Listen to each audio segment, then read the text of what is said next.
Assalamualaikum warahmatullahi wabarakatuh. Perkenalkan, nama saya Denny Hidayatullah. Saya dari Universitas Nasional dengan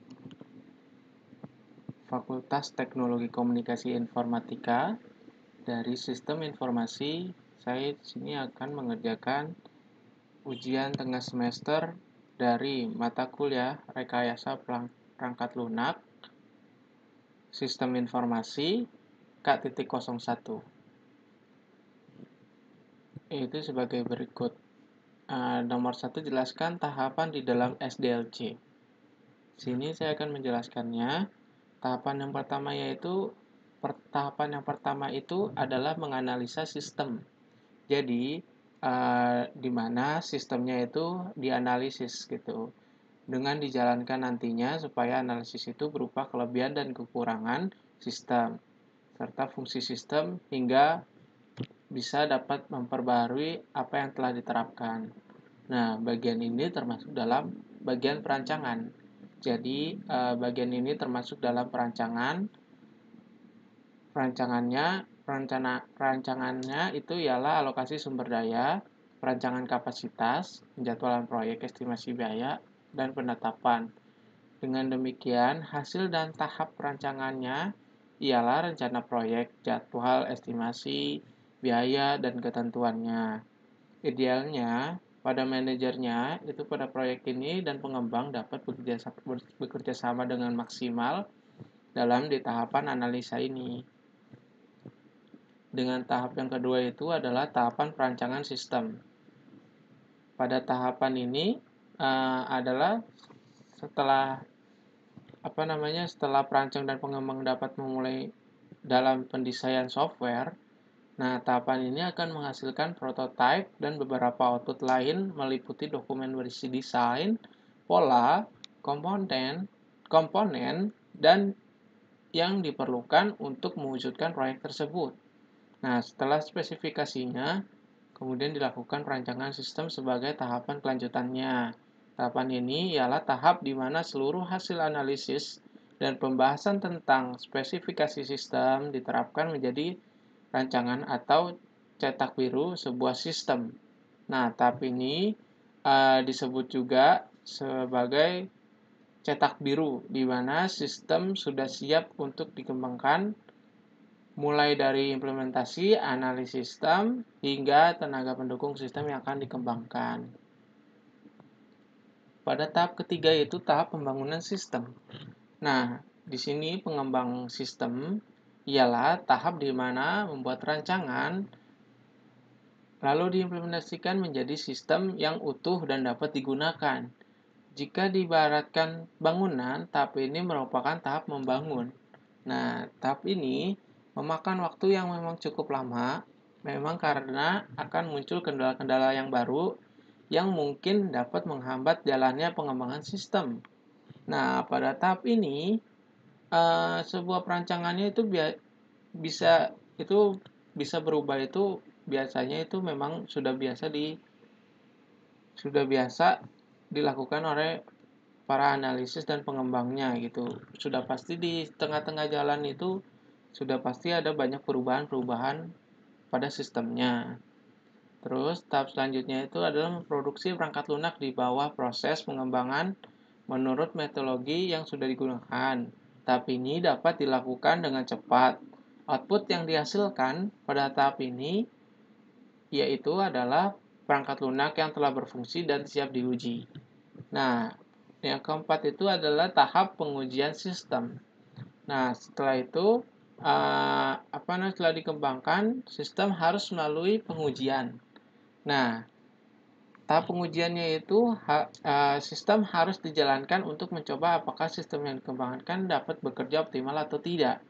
Nah, pada tahap ini ada beberapa hal yang harus diperhatikan, seperti penggunaan sampai pencapaian tujuan sistem yang sudah disusun sejak perancangan sistem dilakukan.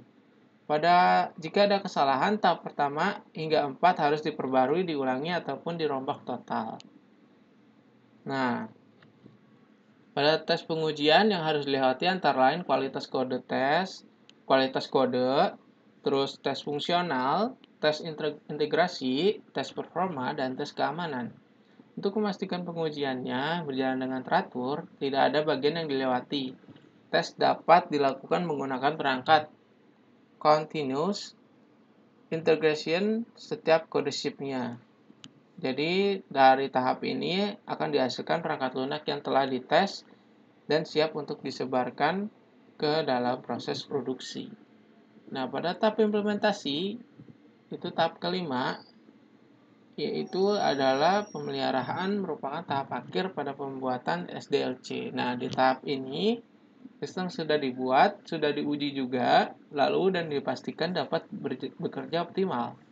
Nah, setelah tahap pembuatan selesai, maka dilakukan implementasi dan pemeliharaan oleh pengguna.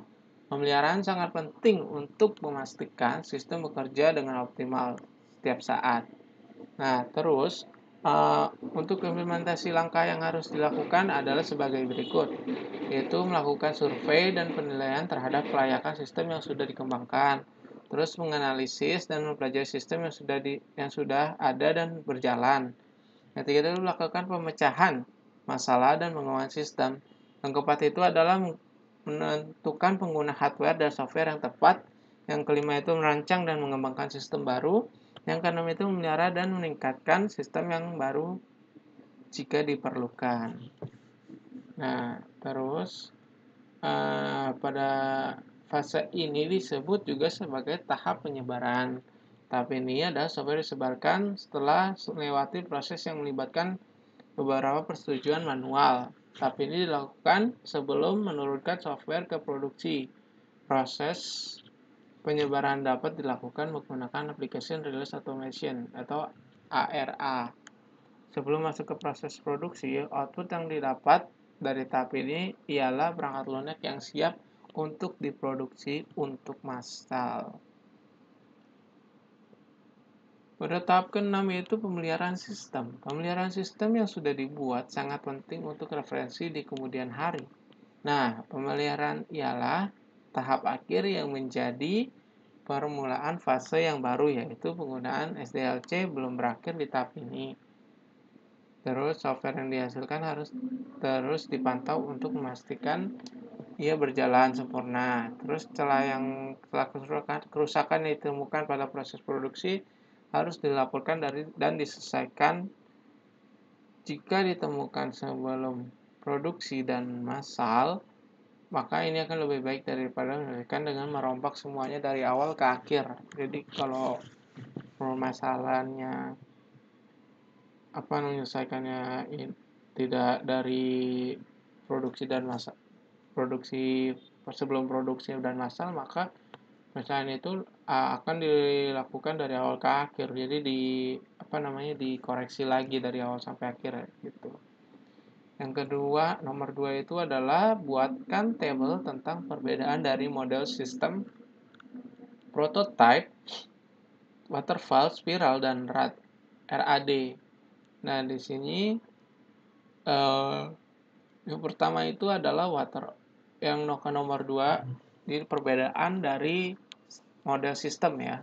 Ada 4 sistem yaitu waterfall, RAD, prototyping, dan spiral. Nah, di sini saya akan menjelaskan sistem kerjanya waterfall itu adalah proyek dibagi menjadi beberapa bagian. Jadi part-partnya dibagi-bagi itu dia. Jadi masing-masing orang mempunyai pekerjaan gitu. Terus penekanannya itu pada saat waktu perancangan. Terus jadwal waktunya yang ditentukan serta implementasi keseluruhan dengan deadline yang sama. Jadi semuanya itu dikerjakan barengan dengan deadline yang sama gitu. Dengan konsep dikontrol ketat, proyek dijaga melalui komunikasi tertulis. Terus pendekatannya itu menggunakan pendekatan tradisional. Nah, di sini ada RAD. RAD dengan sistem kerjanya itu siklus pengembangan pada model ini dibilang pendek karena dengan penerapan teknik yang cepat. Terus penekanannya juga pada model ini fokus pada pembangunan yang cepat dan singkat. Terus juga konsepnya ini adalah menggunakan metode berulang dalam pembangunannya. Nah, pendekatannya ini adalah dalam proses pembangunannya menggunakan pendekatan teknik bertingkat. Lanjutnya itu adalah prototyping. Dia itu sistem kerjanya itu lebih banyak kemudahan perubahan selama proses pembangunan. Setelah itu penekanannya itu adalah pengurangan uang operasional dan waktu yang digunakan dan serta keterlibatan pengguna. Terus konsepnya itu ada sistem yang telah dibentuk setelah dengan proses berulang demi memenuhi kebutuhan pengguna. Terus pendekatannya itu dengan pembangunan yang lebih besar dan tradisional. Yang terakhir itu spiral ya. Spiral itu menentukan tujuannya dari literasi mengevaluasi dari alternatif serta mengidentifikasikan dan mengatasi risiko. Itu adalah sistem kerjanya spiral. Lalu bagaimana dengan penekanannya? Penekanan pada spiral ini adalah meningkatkan resiko proyek dan penilaian resiko. Nah, pada konsepnya itu adalah mengakhiri dengan siklus review dan komitmen. Setelah itu pendekatannya itu adalah penggabungan keuntungan dari konsep top down dan bottom up. Nah, yang nomor 3 itu adalah buatlah contoh aplikasi di sekitarmu. Terus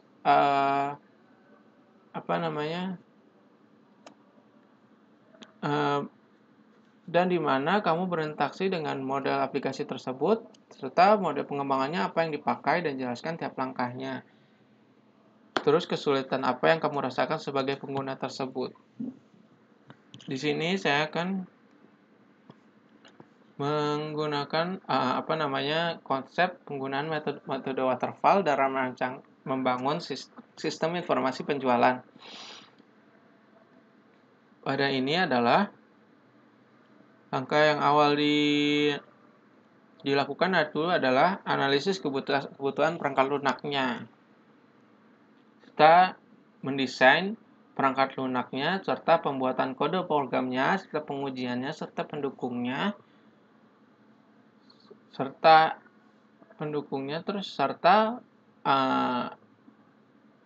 pendukung support atau pemeliharaannya itu sama aja ya. Di sini pada tahap ini adalah proses pemesanan barang, proses pembayaran, proses pengiriman, proses pembuatan laporan. Di sini terdapat activity diagram ya, dibuat activity diagram, lalu menganalisanya dengan membuat use case diagram, terus lalu mendesain database menggunakan RD dan LRS. Jadi di sini menggunakan RD, beberapa ERD terus dan LRS, serta membuat pada sistem webnya itu terdapat penjualan, pembelian dan transaksi serta dan juga ada laporan penjualannya ya. Sini adalah pada pengkodeannya itu dilakukan nulis kode program dengan menggunakan bahasa pemrograman NetBeans dan MySQL untuk pembuatan database-nya. Nah, di sini terus pada saat pengujiannya itu setelah selesai pengujiannya itu adalah sistem akses username dan password tidak diisi, kemudian klik tombol login. Nah, ketika bisa berarti itu valid ya, sesuai harapannya. Hak aksesnya sesuai hak akses admin biasanya itu. Terus mengisi hak akses username dan password dengan salah satu data yang salah, kemudian klik. Nah, pada saat ini aksesnya ternyata salah. Nggak bisa, karena disebutnya berarti valid gitu. Terus dengan asal-asalan jadi itu bisa valid karena kan username dan password itu sudah ditentukan. Terus mengisi hak akses username dan password dengan data yang benar lalu klik tombol login. Pada saat login ternyata benar, di situ terdapat admin dan bla bla bla dan di situ terdapat valid. Terus pendukungan dan perawatannya. Dalam perawatannya ini adalah pada tahap ini adalah sistem secara periodik dengan cara mengevaluasi dari sistem yang baru diimplementasikan. Terus apakah masih ada kekurangan dan kelemahan terhadap sistem barunya, sehingga dapat dievaluasi ini diharapkan semakin memperbaiki di kinerja dan terutama pada sistem penjualan toko ini, pada toko pembangunan ini ya. Terus pada metode pengembangan ini tadi sudah jelas disebut waterfall. Terus langkah-langkahnya sudah disebut tadi. Terus kesulitannya untuk saat ini belum ada kesulitannya. Mungkin pada saat pengembangan berikutnya di pengembangan webnya nanti pada saat pengujiannya nanti akan ketemu kesulitannya. Sekian dari presentasi saya. Wassalamualaikum warahmatullahi wabarakatuh.